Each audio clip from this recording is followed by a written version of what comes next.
welcome back to my channel. My name is Kaylin. I'm so glad to have you here. If you're new to my channel, I like to make videos about what God is teaching me. I'm a mom and I love to encourage other women and moms out there and just be really open and honest with what God is taking me through. And I just pray that the work He's doing in me and what He is taking me through is something that can really lift you up and propel you forward as well, and that you can just know you're not alone and just feel encouraged by what He's doing. So if you want to stick around and are interested in videos like that, definitely subscribe to my channel and click the notification bell so you don't miss my future videos. But today we're going to be talking about something that I'm really passionate about because I've realized the importance of that. And I feel like in any area that I'm struggling, the number one reason that I'm struggling is because of this.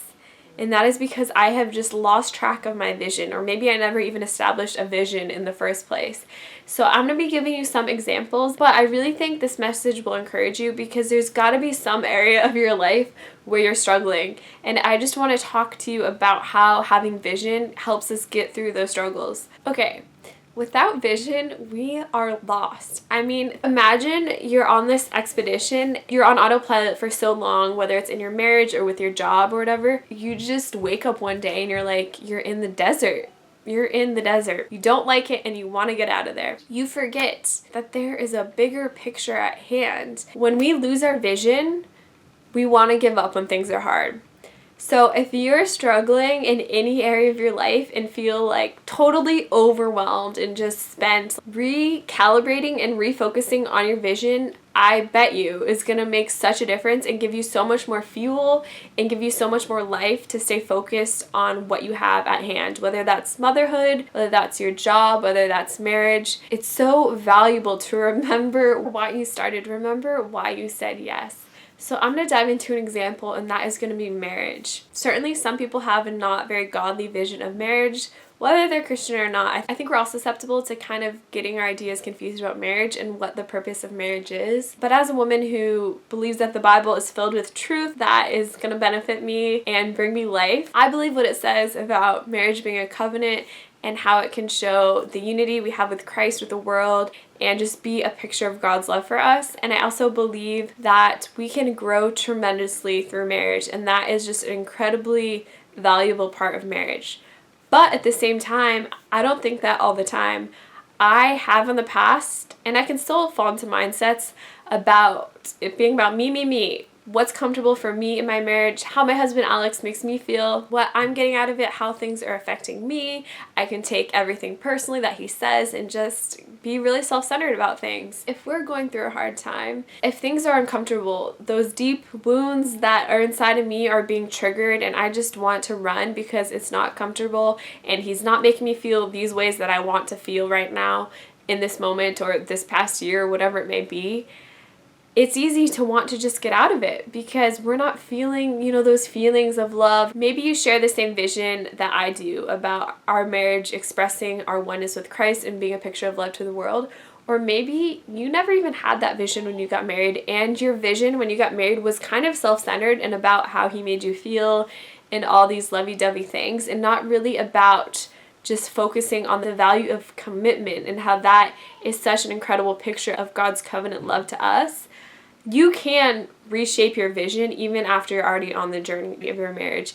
Even if you committed maybe for not the wrong reasons, but self-centered reasons that are fading because they're not based on truth or commitment, they're based on how you feel, you can still change your commitment. That being said, when I've gone through a hard time in my marriage, if I forget that vision, it's easy to be like, I don't want to do this anymore, or just have those feelings because your flesh isn't being satisfied or you're struggling. But when I step back and get with the Spirit of God and remember, wow, no, my vision is to love Alex like God loves him.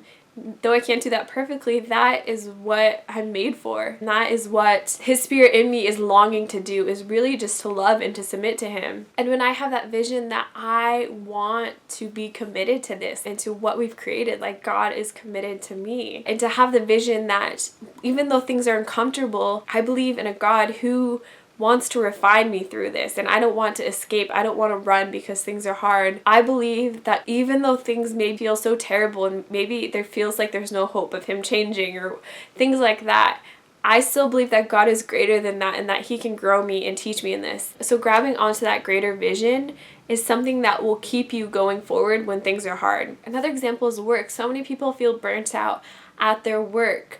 What is your vision for work? Why are you there? Why did you say yes to that job in the first place? What were you excited about? What got you there in the first place? Refocus on that and remind yourself of that. Also, just focus on all the good things about your job. No matter what you're doing, there's always things to be grateful for. Always. Whether it's a short commute, a friendly boss, flexible hours, good pay, something that brings you a lot of life. There are always a different combination of things that you can be grateful for. So focus on those.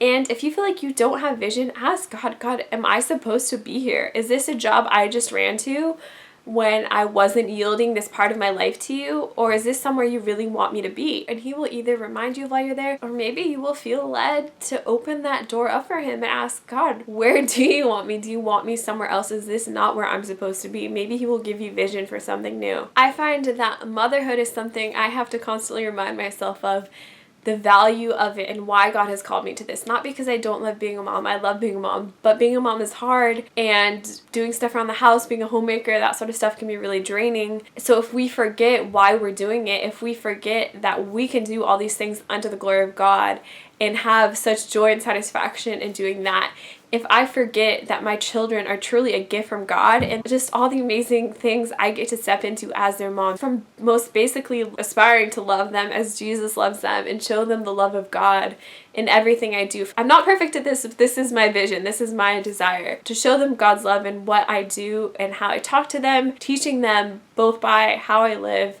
and with my words about who God is, how we interact with other people, how we live life in a way that, you know, brings honor to God and brings us joy. That is something that I love, and when I focus on that, it just fills up my tank because it gets me focused off of myself and my desires and what I'm struggling with and on the bigger picture. It's like you are close up with your nose buried in the dishes, but when you kind of step back and can get back far enough, you see the bigger picture. You see your purpose there in your home and as a mom, and you see the value in what you're doing, and you're able to just kind of get back in the nitty-gritty with a renewed sense of purpose and hope and meaning. So in all these different arenas, I find myself having to constantly remind myself of the value of these things. And the closer I'm walking with God, the more intimately I am in tune with His Spirit and not focusing on myself or my flesh. It's easier because I'm just more in tune with God and how He thinks about things. But, you know, I'm human, and I go into like weeks or days or hours where I'm just consumed by things that are not involved in His perspective, consumed by, you know, just complaining, mostly focused on myself, focused on how things are affecting me and how I'm struggling, and I lose that bigger, greater vision. So I will just have to remind myself, I mean, literally throughout the day when I'm struggling, and I don't want to stay in that place of negativity. So I ask myself, okay, why am I doing this? And I get back to thinking about all the amazing gifts that I actually have, being able to do, whether it's a certain job to make money, or being a mom, or taking care of laundry, or really just the most basic things. So that is my encouragement to you today, from my heart to yours. Whatever you're struggling with, step back and regain vision. And if the vision really is just not there, maybe even consider, is this something that God even has for me to do? And hand that over to Him, because life gets really fun, really interesting, and awesome when we open up. The more we open up to Him and say, God, what do you want to do with these pieces? What do you want to do with my job? What do you want to do with this? So if you're like super stale and stuck and feel like there's no vision, ask God, okay, give me new vision. But with all the things, the amazing mundane things that you're balancing on your plate, I just bless you, and I just pray that God would show you the value in what you're doing. And no matter what you have your hands in life, I just pray that you would feel intimately connected with God throughout it and just enjoy communing with Him as you do these different parts of your life. Because I feel like that is the most simple purpose we can have in everything that we do, but also the most profound and amazing one that we are made for. That was a lot of words. Okay, I hope you took something out of this video. I'd love to know if anything in this video spoke to you, or if there's a certain area in your life where you feel like you need to regain vision. Let's all talk about it down in the comments below. If you enjoyed this video, give it a thumbs up. I love you so much, and I hope you have a beautiful day, because you're absolutely worth it, and I'll see you in my next video. Bye!